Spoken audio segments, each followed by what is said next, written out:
அஸ்ஸலாமு அலைக்கும்.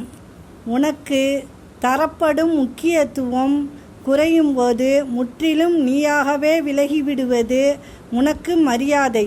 விலக நினைக்கிற உறவை தடுக்கவும் கூடாது, விலகி போன உறவை தேடி போகவும் கூடாது.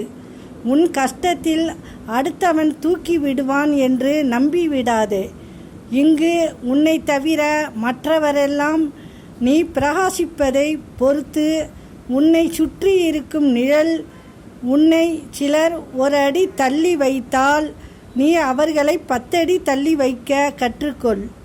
விட்டு கொடுத்து போவதாலே நம் அருமை தெரியாமல் போய்விடும். சிலருக்கு வாழ்க்கை என்பது கரப்பான் பூச்சி மாதிரி. அமைதியாக இருந்தால் அடிப்பாங்க, எழுந்து பறக்க ஆரம்பித்தா அலறி அடித்து ஓடுவாங்க. அனுபவம் என்பது தவறுகளை திருத்திக் கொள்வது. ஆணவம் என்பது தவறுகளை நியாயப்படுத்துவது. ஆணவம் வாழ விடாது, அனுபவம் வீழ விடாது. அஸ்ஸலாமு அலைக்கும்.